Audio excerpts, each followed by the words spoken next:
All right, Shalom. I want to start off by giving all praise, honor, and glory due to Yahweh, Bahashem, Yahweh Shai, Bahashem Rakakwadash. I like to give double honors to the apostles and the elders of Great Millstone, who I learned this truth from, and I like to say peace and salutations unto the hopefully elect. As today, I just want to go into this article from the bulletin, and it reads Pakistan Nuclear Weapons 2023. So I'm just going to go into this article and a little bit of another one and bring out a few scriptures. Lord willing, this lesson is edifying and straight to the point.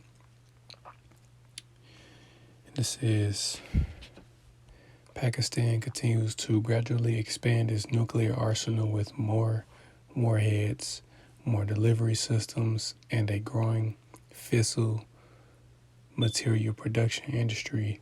Analysis of commercial satellite images of construction at Pakistani Army garrisons and Air Force bases show what shows what appear to be newer launchers and facilities that might be related to Pakistan's nuclear forces. We estimate that Pakistan now has a nuclear weapons stockpile of approximately 170 warheads. The U.S. Defense Intelligence Agency projected in 1999 that Pakistan would have 60 to 80 warheads by 2020. U.S. Defense Intelligence Agency 1999, 38. But several new weapon systems have been fielded and developed since then, which leads us to a higher estimate. Our estimate comes with considerable uncertainty because neither Pakistan nor other countries publish much information about the Pakistani nuclear arsenal. And as you can see, this is pretty much their nuclear weapons since 1998. They've had 36 nuclear warheads since then, since the late 90s. And then now, as of 2023, they have 170 warheads and 162 launchers. So you still have these other countries, gearing up for war because World War III is on the way. So I'm going to read a little more. It says, with several new delivery systems in development, 4 plutonium production reactors, and an expanding uranium enrichment infrastructure, Pakistan's stockpile has the potential to increase further over the next several years.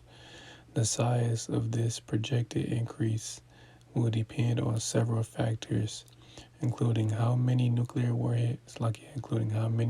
capable launchers Pakistan plans to deploy, how its nuclear strategy evolves, and how the Indian nuclear arsenal grows. We estimate that the country's stockpile could potentially grow to around 200 warheads by the late 2020s at the current growth rate. But unless India significantly expands its arsenal or further builds up its conventional forces, it seems reasonable to expect that Pakistan's nuclear arsenal will not continue to grow indefinitely, but might begin to level off as its current weapons programs are completed. I'm pretty much just going into, more details about their arsenal. So again, you have these other countries, that also possess these nuclear weapons, because at first, it was just the United States, then Russia, then, you have China and North Korea and India. You have these other countries, that now have these weapons and are developing them. Pakistan is just one of many now of these lesser nations that possess nuclear weapons. And before I bring out the scriptures, I wanted to bring this out as well because I thought it was interesting. And it's from The Guardian. It says, return of U.S. nuclear weapons to UK would be an escalation, says Russia. The Russian Foreign Ministry has said Moscow will view any move to return U.S. nuclear weapons to the UK as an escalation and will respond with countermeasures for its own security.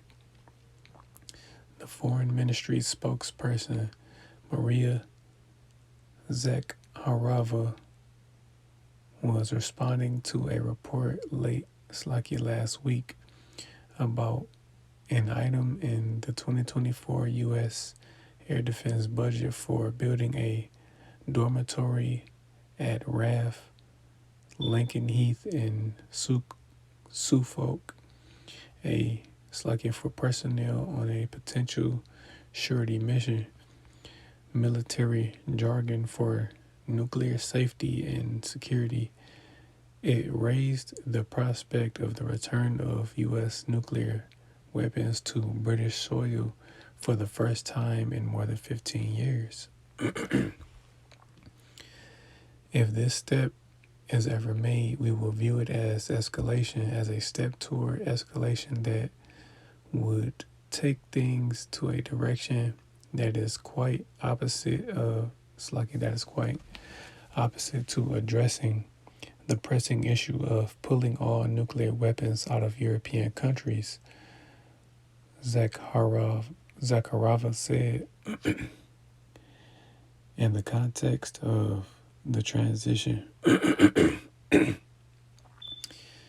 of the United States and NATO to an openly confrontational course of inflicting a strategic defeat on Russia, this practice and its development force us to take compensating countermeasures designed to reliably protect the security interests of our country and its allies.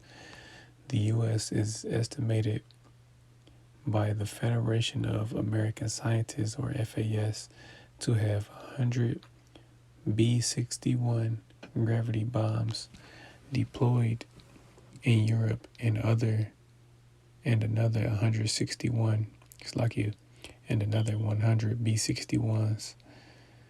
The only tactical weapon in its arsenal in storage in the U.S. if U.S. nuclear weapons were sent back to Lakenheath, they would almost certainly be a modernized version of the B-61.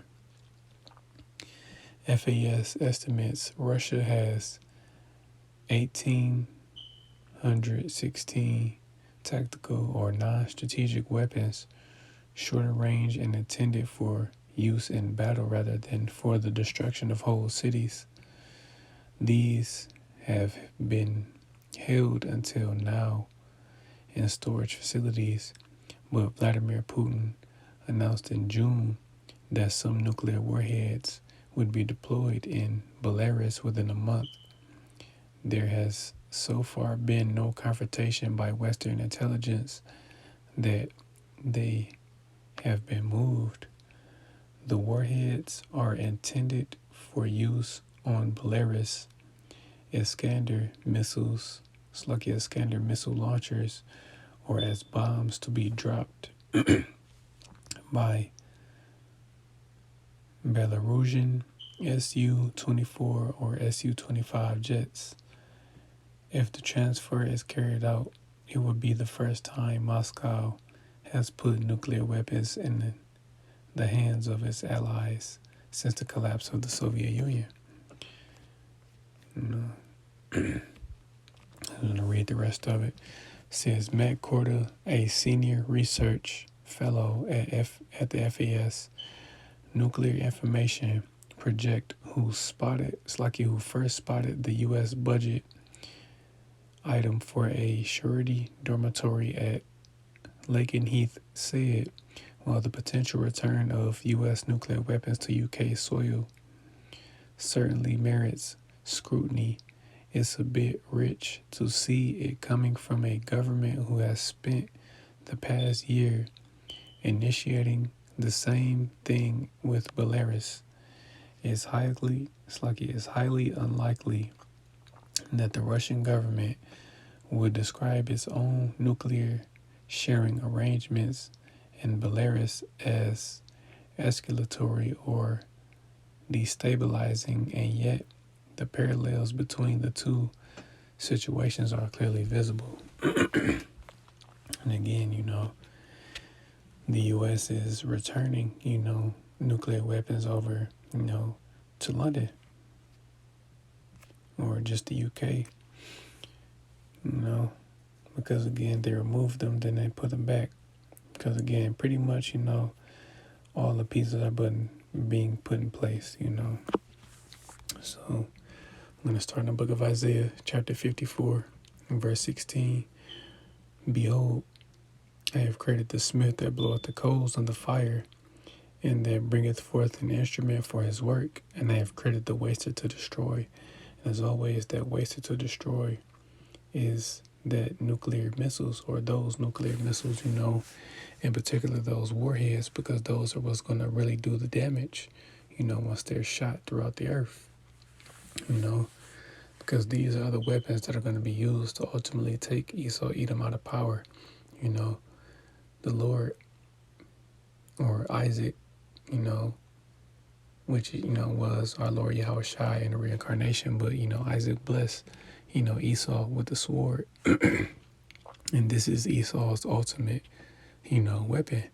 These nuclear missiles, which are going to be used, every nuclear weapon that's on this earth is going to be used, the same thing that he came into power with is the same thing that he's going to be taken out of power with, by way of the sword, and the ultimate sword being the ICBM missiles. So I'm going to go to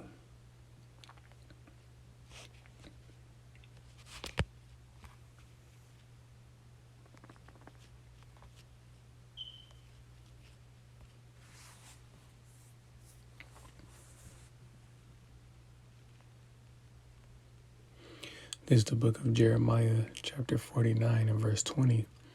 Therefore hear the counsel of the Lord that he hath taken against Edom, and his purposes that he hath purposed against the inhabitants of Teman. Surely the least of the flock shall draw them out. Surely he shall make their habitations desolate with them. So yes, something is going to happen, between these lesser nations that are ultimately going to get Russia and the United States involved in this third World War, because ultimately that's who World War III is going to be. It's going to be the United States versus Russia, but as it's prophesied, Russia is going to defeat Babylon the Great, I'm going to bring that out.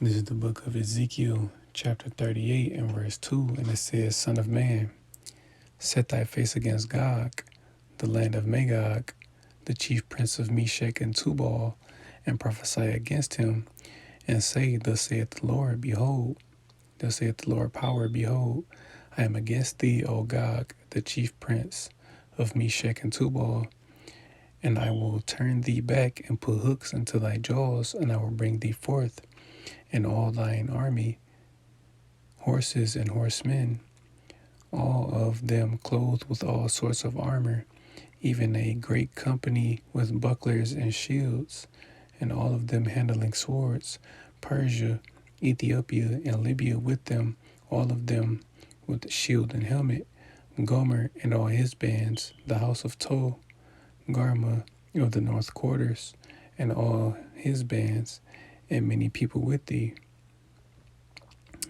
Be thou prepared, and prepare for thyself thou and all thy company that are assembled unto thee, and be thou a guard unto them. And yes, Russia is going to be a guard unto all of its allies, and pretty much that's what it's saying. Russia is gearing up for war.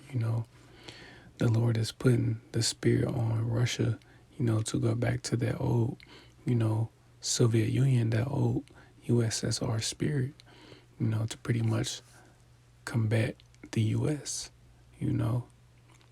because that's what's happening. These nations are gearing up for war. Now, they don't want it to happen, but it's inevitable. World War III has to take place. It's prophesied that, this war will happen. So, I'm going to get that.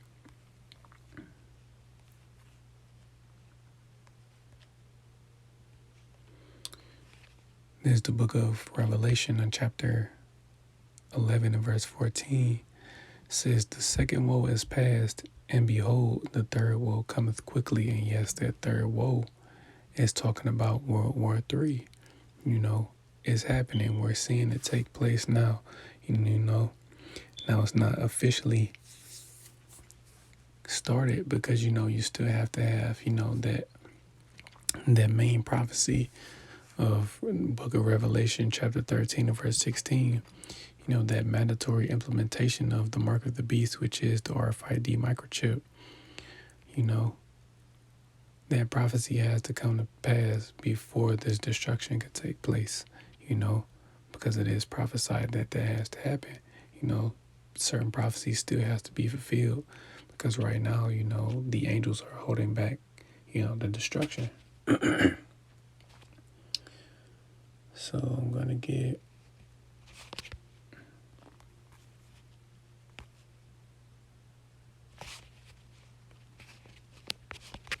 go back to the book of Isaiah, chapter 9 and verse 5. Says, for every battle of the warrior is with confused noise and garments rolled in blood, but this shall be with burning and fuel of fire. So yes, as we know or should know, all ancient wars were fought with swords, shields, spears, bow and arrows, hand-to-hand combat. But this is the only war where arrows, which are the ICBM missiles, are going to be shot from one end of the earth to the other. This is what that's going into. This is the only war that's going to be fought with burning and fuel of fire. And I'm going to grab this.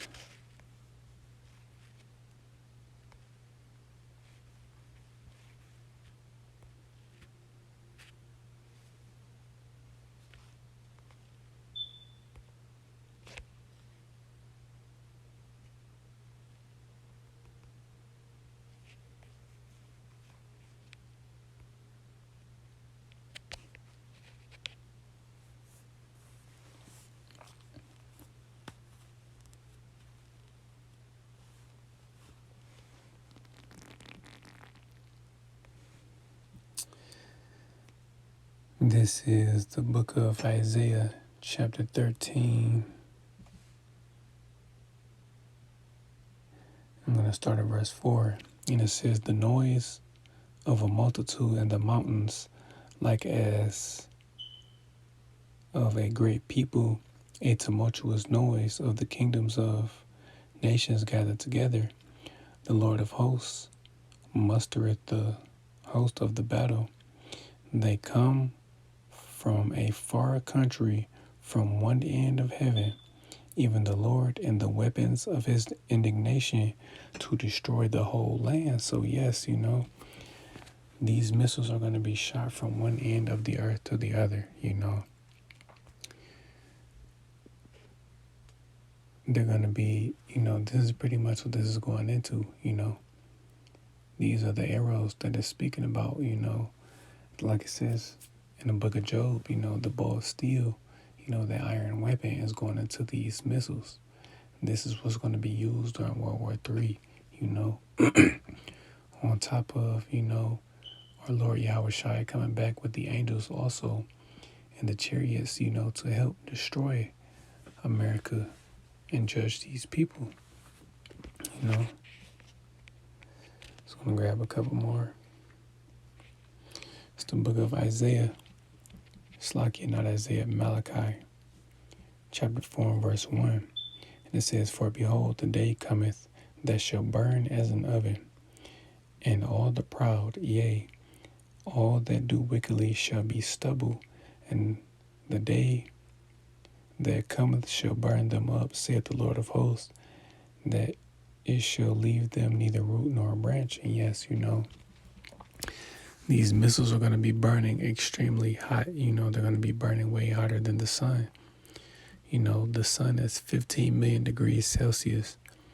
These ICBM missiles are going to burn at 100 million degrees Celsius, And it says, it's going to melt the elements, with fervent heat. Going to, 2 Peter 3 and 10. Excuse me, it's like you. No.